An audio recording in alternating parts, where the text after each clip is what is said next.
চরকগাছ বিধায়কের। গত সোমবার ভোটার তালিকা হাতে নিতেই উলটনপুরের ফজলুল শেখের এপিক নাম্বারের সঙ্গে কর্ণাটকের এপিক নাম্বারের মিল পায় বিধায়ক নিয়ামত শেখ। আজ জীবিত রফিকুলকে ভোটার তালিকায় মৃত পেয়ে ক্ষুব্ধ বিধায়ক। দলনেত্রীর নির্দেশ মতো ভুয়ো ভোটার খুঁজতে মাঠে নেমেছেন তৃণমূল কংগ্রেসের বিধায়ক সহ নেতাকর্মীরা। ভোটার তালিকা হাতে নিয়ে প্রতিটি বুথের বাড়ি বাড়ি যাচ্ছেন তারা।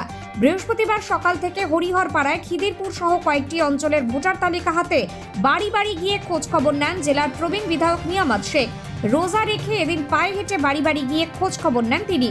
সঙ্গে ছিলেন জেলা পরিষদের সদস্য জিল্লার রহমান সহ নেতাকর্মীরা। আমার ছেলে তো বাইরে আছে। বাইরে কোথায়? হায়দ্রাবাদ। দিয়ে যে ভোটার কার্ডে বলে লিস্টে মৃত্যু করে দিয়েছে। না, আপনার ছেলে জীবিত আছে? আমার ছেলে বিজেত থাকবে না কেন? আমার ছেলে কাজ করছে, ইনকাম করছে, ছেলে আমার ভালো আছে। আচ্ছা, কি নাম আপনার ছেলে? আমার নাম, ছেলের নাম হচ্ছে রফিকুল শেখ। বাড়ি কোথায়? বাড়ি পরজীবডাঙ্গা। এখন বিধায়করা কি করতে এসেছিল? এমএলএ কি করতে এসেছিল? এমএলএ সাহেব এসেছিলেন, ওটা খোঁজ এসেছিল যে মৃত্যু না জীবিত, তাই লেগে এসেছিল। এমএলএ সাহেবকে কি বললেন? এমএলএ সাহেব বলল কি বলল, আশ্বাস দিল ঠিকঠাক ছেলে বেঁচে আছে তাই বললো। তাই হ্যাঁ বেঁচে আছে তাই বললাম আমি। ছেলে বেঁচে আছে, আমার ছেলে আমার ইনকাম করতে গেছে, আমার ছেলে মরবে কেন, ছেলে আমার বেঁচে আছে আল্লাহ তাই বললাম। ঠিক আছে। আপনার নাম? আমার নাম হচ্ছে নুন্নাহার বেওয়া, স্বামী মরে গেছে 16 বছর। রফিকুলের মা। আপনারা দেখবেন তিনি বেঁচে থাকা সত্ত্বেও তাকে ডিলিট করে দেন। প্রদীপডাঙ্গা আছে আমার হরিহরপাড়া ব্লকের মধ্যে, হুমায়ুপুর অঞ্চলের মধ্যেই পড়ে প্রদীপডাঙ্গা। হুমায়ুপুর অঞ্চলে ঢোকার যেমন কাজপুর মোড় আমাদের, তার আগেই কিন্তু প্রদীপডাঙ্গা। সে প্রদীপডাঙ্গা হঠাৎ আমরা স্কুটনি করতে গিয়ে আমাদের বেঁচে আছে সেই ছেলেকে করে দিয়েছে মৃত্যু। তো এই প্রদীপডাঙ্গায় ঢোকার আগে এই রফিকুল শেখ, বাবার নাম হচ্ছে শাহজাহান শেখ। রফিকুল এখন বর্তমানে কাজ করছে হায়দ্রাবাদে। তাকে মৃত ঘোষণা করে দিয়েছে। মৃত্যু ঘোষণা করে দিয়েছে এই যে রফিকুল ডিলেট করে দিয়েছে। তার ডিলেট করে দিয়েছে তার কারণ সে বেঁচে নাই। তার মানে এর ভোটার কার্ডটার কোনো মূল্য নেই, ভোটার কার্ড আর থাকছে না তার, যেহেতু মারা গেছে বলে। তো এটা আমরা তদন্ত করে আমাদের ছেলেরা বাড়ি বাড়ি স্কুটনি করতে গিয়ে এটা ধরা পড়েছে।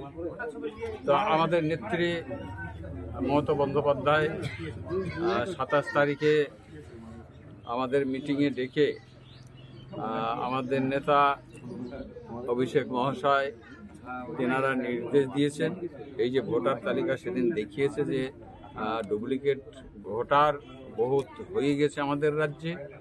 তো সেই ধরার জন্য ডুপ্লিকেট ভোটার, মৃত জীবিত এসবের পুরো তদন্ত করে রিপোর্ট করতে বলেছে। তাই আমরা আজকে তদন্তর মধ্যে দিয়ে এটা পেলাম।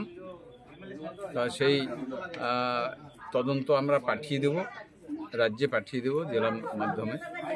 আমরা গত 3 দিন আগে যেটা হরিহরপাড়া অঞ্চলে আমি ঘুরতে গিয়ে দেখলাম যে ফজলুল হকের বাড়ি মাদ্রাসা যে আছে ডলটনপুর মাদ্রাসার সামনেই বাড়ি। সেখানে গিয়ে দেখলাম যে আমাদের দুজনের নাম রাজশ্রী কে আর ফজলুল হক, দুটো সেম এপিক কার্ড। তাহলে ভোটারটা কে আসল আর কে নকল, কে ভুয়া, এ বোঝা যাচ্ছে না। তাই এইগুলো আমরা পেয়েছি। আমরা জানছি যে রাজশ্রী কে যেটা, সে হচ্ছে কর্ণাটকের বাড়ি।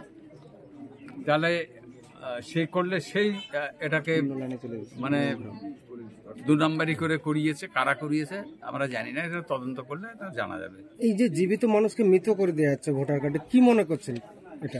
এটা ভীষণ অন্যায়।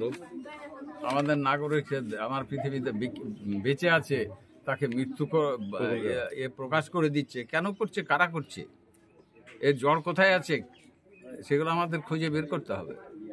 আমাদের নেত্রী আছে, আমাদের নেতা আছে অভিষেক মহাশয়, এনারা রিপোর্ট চেয়েছে, আমরা রিপোর্ট পাঠিয়ে দেবো, ওনারা নিশ্চয়ই এর ব্যবস্থা করবেন। আজকে তো সকাল থেকে ঘুরছেন, আর কি পেয়েছেন আর কোথাও এরকম কোনো ইয়ে? না, আজকে এই প্রথম পেলাম এখানে। আমি প্রথম খিদিরপুর অঞ্চলে ঘুরেছি। আমাদের স্কুটি চলছে সমস্ত বুথে বুথে আমাদের ছেলেরা, আমাদের নেতৃত্বে যারা আছেন, অঞ্চল সভাপতি থেকে শুরু করে প্রধান সকলেই কাজ করছেন। তারপর ওখান থেকে আমি রুকনপুর, রায়পুর গিয়েছিলাম, রায়পুরের ঠিক কাজ চলছে, কালকে পর্যন্ত আমাদের কমপ্লিট হয়ে যাবে। রায়পুর, কিলিরপুর এবং হুমায়পুরে এখন আমি ঢুকেছি। আমাদের হুমায়পুরের মধ্যে আমাদের এটা হচ্ছে অঞ্চল সভাপতি বনমালী সরকার, হ্যাঁ, অসুস্থ, কয়েকদিন আগে অ্যাক্সিডেন্ট হয়েছিল, যা এখন আল্লাহর রহমতে ভালো বেঁচে গেছে।